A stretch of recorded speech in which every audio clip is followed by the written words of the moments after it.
Dada zenu tumezibeba na tunavutia sana. Ila kwa kijana mwenye maono na mipango ya kufika mbali kimaisha, muombe sana Mungu akuepushe na hivi vitu. Kila kumbi ya starehe bro, wewe sio unaonekana. Sio kila kilevi bro kiingia kwenye mwili wako. Unajua vijana wengi kupitia hizi vitu hizi mmesahau shida mlizoziacha vijijini kwenu. Kupitia hizi vitu vijana wengi mmesahau tabu walizozipitia wazazi wenu mpaka nyinyi kusimama. Kupitia hivi vitu vijana wengi mmesahau nyinyi ni akina nani na mnatakiwa kufika wapi. Vijana wengi mnataka kila kalio linalopita mbele yako uliguse, ulishike, badilishe wanawake. Bro, watu wana laana zao, watu wana maagano yao, watu wana minuksi yao na watu wana watu wao. Hayo mambo yalikuwa enzi hizo miaka ya 90. Wanawake wanajitambua, wanawake wanajielewa, wanajua nini wanafanya. Yaani sasa hivi hisia za mapenzi bro, make sure hazizidi mipango na ndoto zako. Mwanamke usijiaminishe ni wa kwako. Pambana, fikia ndoto, fikia malengo, hizi vitu zipo.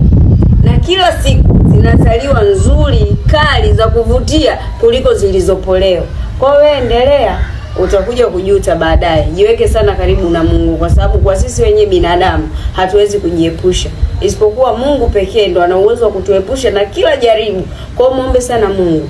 Epuka ulevi, epuka kulala na kila mwanamke, epuka kuonekana na kila mtu.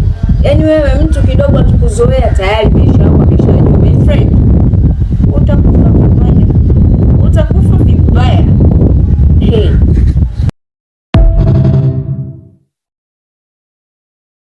Baba naomba 500. 400? 300 wewe ya nini? Alafu mtoto unapenda 200 wewe? Hebu nenda kwenye kabati pale kuna 100, kachukua 50 uende.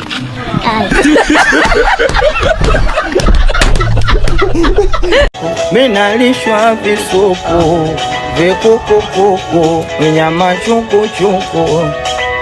Ukizungumzia mapenzi mimi kuanza kimama. Nakwenda kwingine siwezi hapo shakwama. Nakupenda ile kishenso leo toka jana.